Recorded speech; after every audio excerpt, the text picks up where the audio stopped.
adéntrate, volébode, me ligó terrorano.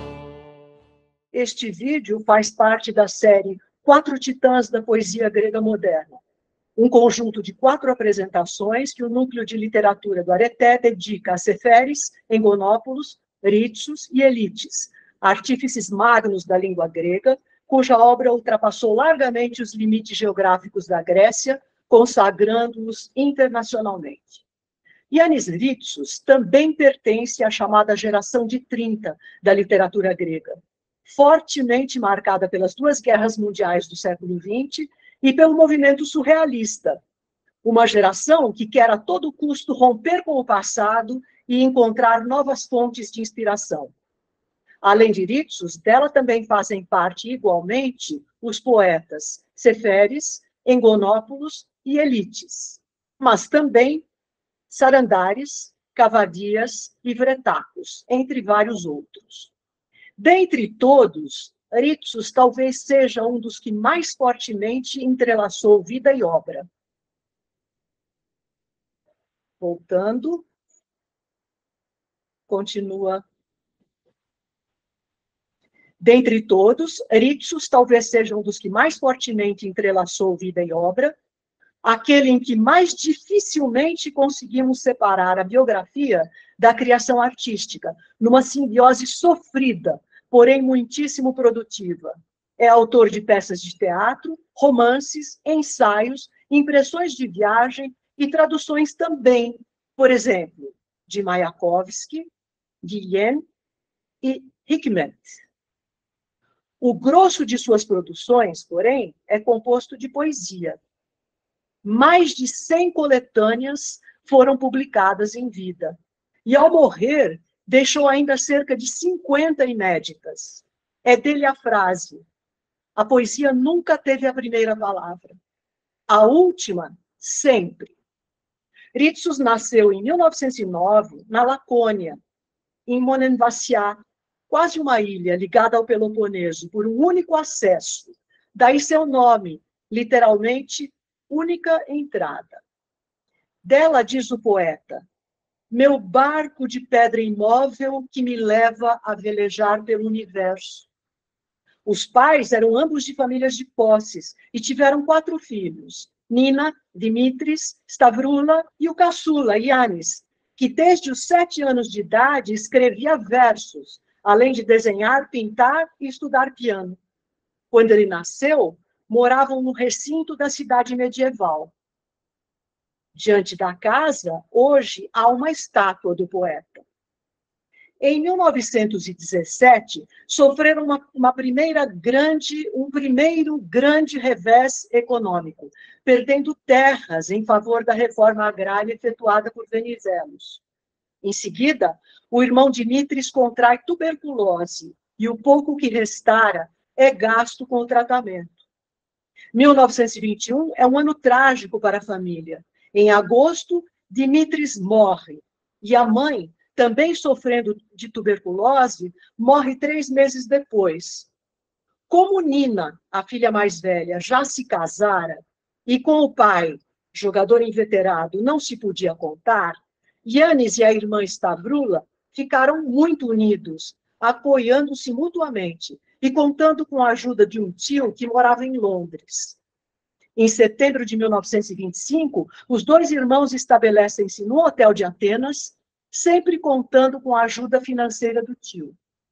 Em 1926, Yannis tem a primeira hemoptise, que se repete em seguida, ficando então comprovado que ele também tem tuberculose. Em fevereiro de 1927, com apenas 17 anos de idade, ele é internado no Hospital Sotiria, de Atenas, onde permaneceu por 3 anos. Lá travou conhecimento com vários ativistas de esquerda e também com a poetisa Maria Polidori. Ritsos, em entrevista, disse: à tarde, eu costumava ir tocar, buscando um pouco de consolo na música. Ao ouvir o piano, Maria Polidori descia de seu quarto. Foi como nos conhecemos. Ao cabo de 3 anos, sem dinheiro para continuar lá, foi transferido para um sanatório de condições muito precárias em Creta. Desse lugar, Ritsos escreveu a um jornal denunciando os problemas vividos pelos internos. Ele afirma: ali, pela primeira vez, me senti um representante, responsável por todos. Passa a receber da irmã Stavrula, já casada, suporte financeiro, que lhe permite dedicar-se mais à poesia. E logo, a partir de 1934, publicará suas primeiras coletâneas, de feitura bastante clássica, mas já abrindo as portas à temática que sempre o acompanhou, da injustiça social e da opressão. Por essa época, sofre influência de Kariotakis, do qual herda desalento e autossarcasmo, e de Varnalis, do qual herda uma combinação de lirismo e cinismo, podendo assim ser satírico, mas ter fé no futuro, ser nostálgico, mas também revolucionário. O pai de Ritsos, que vivia sozinho em Monevaciá, passa a ter surtos e acaba por ser internado num hospital psiquiátrico. O poeta, sozinho em Atenas, fazia trabalhos eventuais de datilógrafo, dançarino e ator de teatro. É por essa época também que se inscreve no Partido Comunista e passa a colaborar com o jornal O Radical. Em maio de 1936, o dito jornal noticia amplamente uma grande manifestação de trabalhadores em Tessalônica, sufocada violentamente pelo governo, provocando muitas mortes. É publicada a foto de uma mãe na rua, ao lado do cadáver do filho, um dos manifestantes. Comovido, Ritsos, em uma noite, escreve um longo poema epitáfio, que o jornal em seguida publica parcialmente.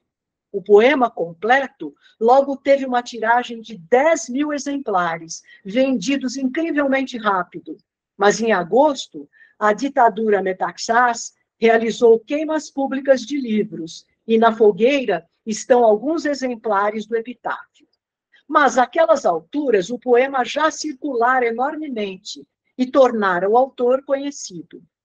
Mais tarde, foi musicado por Mikis Theodorakis e se tornou um verdadeiro hino contra a repressão. A tão celebrada união de poesia e música deu resultados muito felizes, com a parceria de Ritsos com Theodorakis, que musicou vários poemas do autor.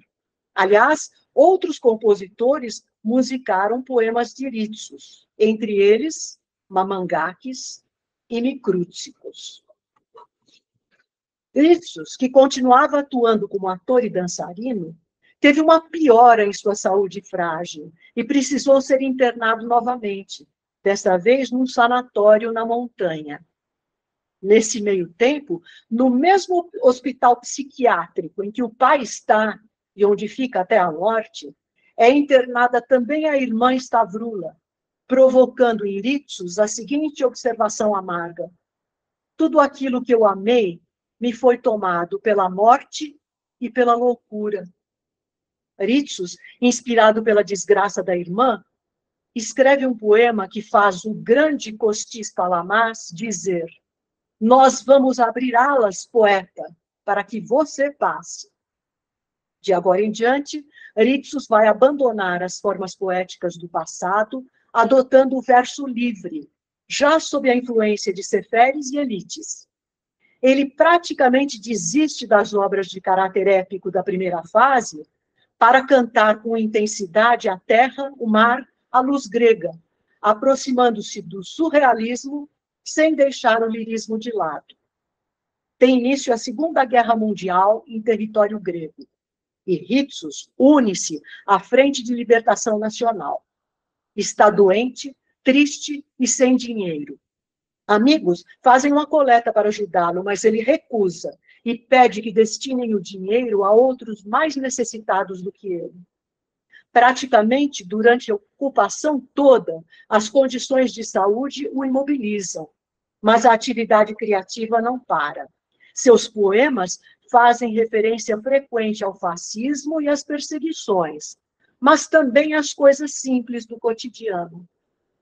Tem início a Guerra Civil Grega e o sinistro período das prisões, que Ritsos compartilha com vários poetas, como Anagnostakis, Livaditis, Patrícios.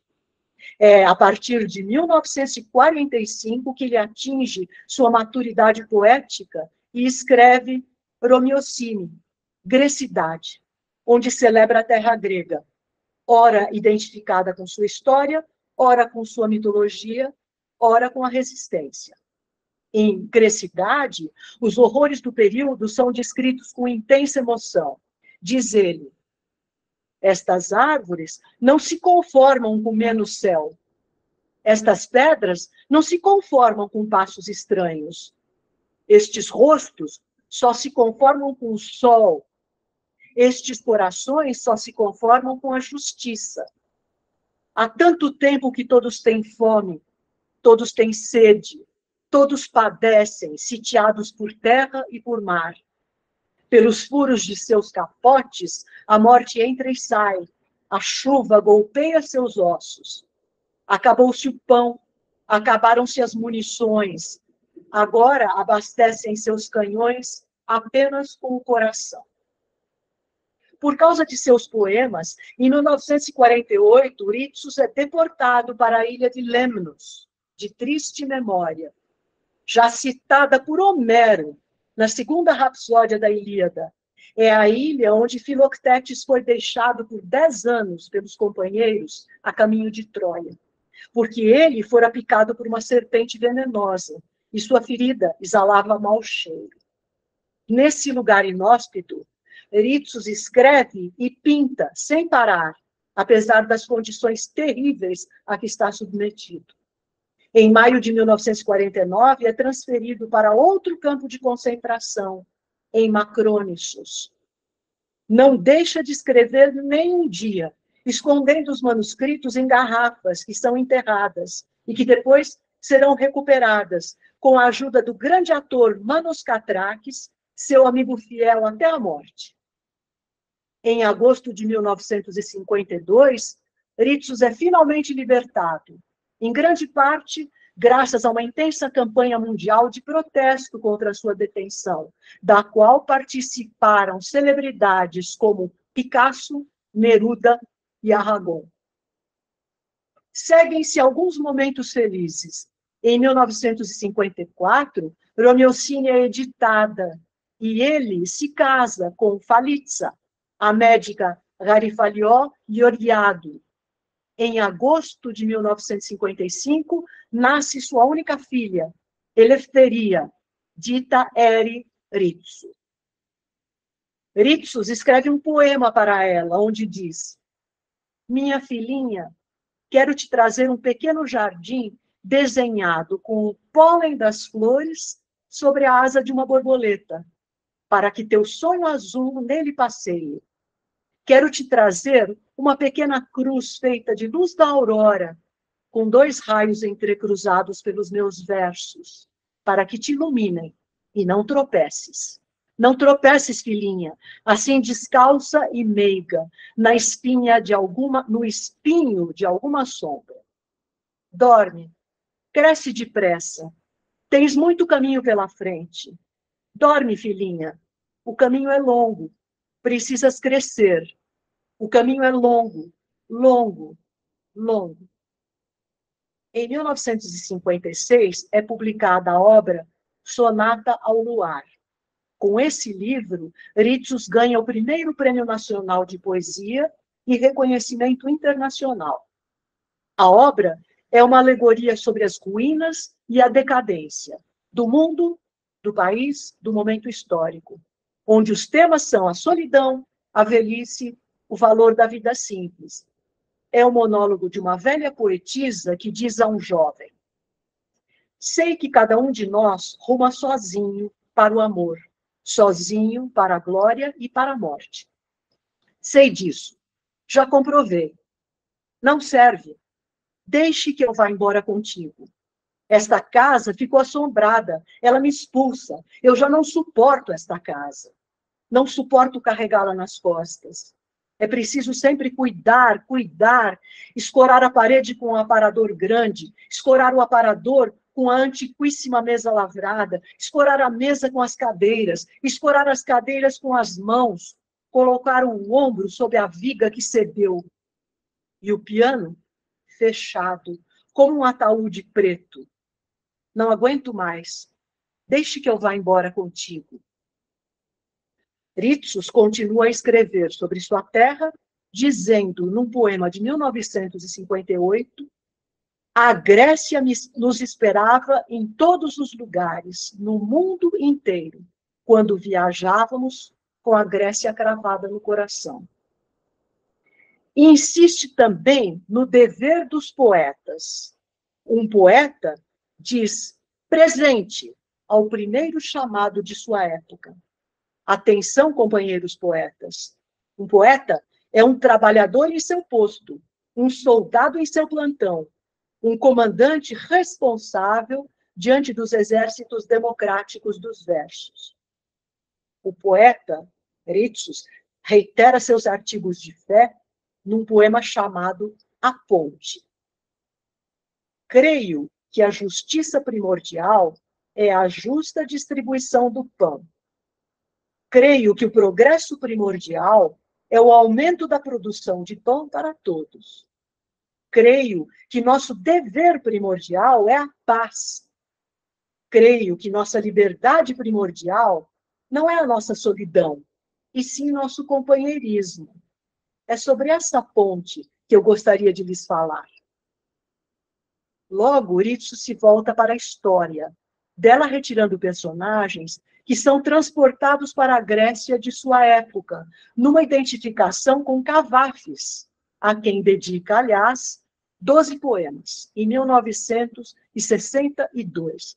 Diz de Cavafis, foi, de fato, sublime, único, legou-nos uma medida magnífica para nos medirmos, e, sobretudo, para medirmos nosso vizinho. Ritsos volta-se também frequentemente para a antiguidade, como no poema Pormenores Insignificantes, de 1966, em que na ilha de Ítaca, Eumeu acolhe Odisseu, sem tê-lo reconhecido. Quando Eumeu, o porqueiro, levantou-se para receber o estranho, para quem os cães de guarda ladravam, escorregou de seus joelhos a bela e bem trabalhada pele de boi que ele preparava para suas sandálias. Depois, enquanto se encaminhava para matar 2 porcos para a boa acolhida do velho, ele ajustou o cinto. Essas coisas, a pele, as sandálias, o ajuste do cinto, seu significado secreto, além dos deuses e dos mitos, além dos símbolos e das ideias, seu significado secreto somente os poetas percebem. Em abril de 1967, com o golpe de Estado que instituiu a ditadura dos coronéis, Ritsos é novamente deportado, preso e deportado para Yaros, conhecida como a Ilha do Diabo. A partir de então, seu tema principal será a opressão. E é ainda com a ajuda do mito que ele tenta escapar da censura. Diz, o mito é uma boa máscara para os tempos difíceis. A comunidade internacional promove manifestações e petições para a libertação dos detidos. E o governo decide desativar a prisão da Ilha do Diabo e transfere seus ocupantes para Leros. Ritsos é transferido, mas logo fica severamente doente.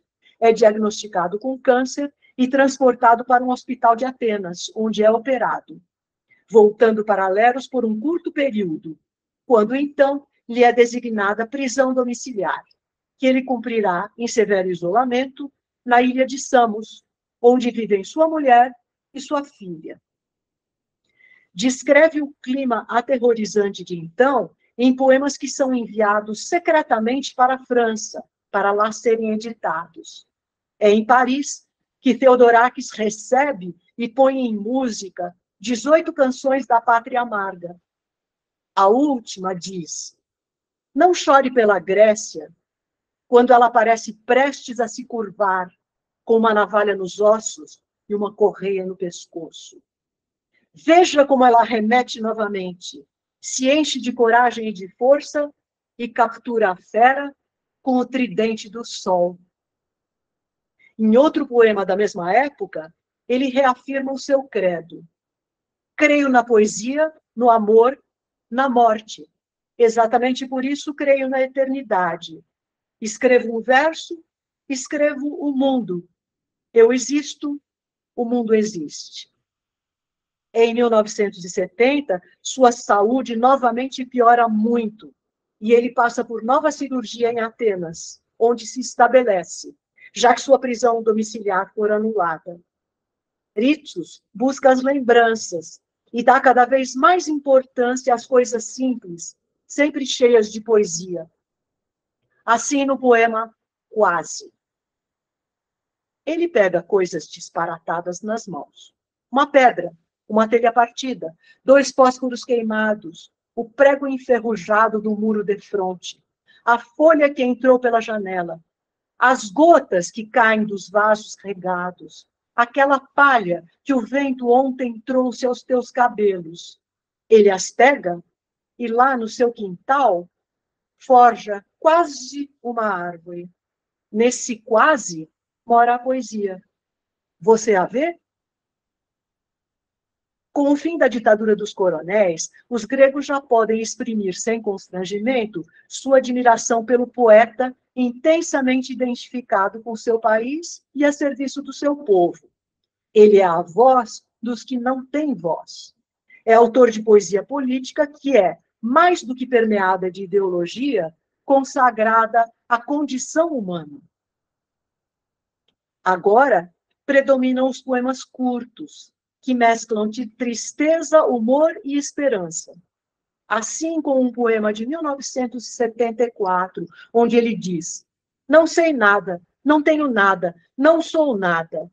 Se estou aqui neste mundo, é porque aprendi uma palavra que os mortos me ensinaram. Liberdade, liberdade, liberdade. Seguem-se inúmeras premiações, viagens ao exterior e traduções de seus poemas em dezenas de idiomas. Em 1977, ganha o Prêmio Lenin da Paz. Na década de 1980, viagens e muitas premiações se sucedem, até sua morte em Atenas, em novembro de 1990, aos 81 anos, muitos dos quais passados entre sanatórios, hospitais e encarceramentos. Tão traduzido e premiado quanto Seferis e Elitis, ele foi várias vezes indicado para o Nobel de Literatura, mas, ao contrário deles, nunca foi contemplado. Ritsos foi um analista da realidade, um militante por justiça e dignidade, um humanista. A ele se ajusta à perfeição o verso de Carlos Drummond de Andrade que diz: eu preparo uma canção que faça acordar os homens e adormecer as crianças.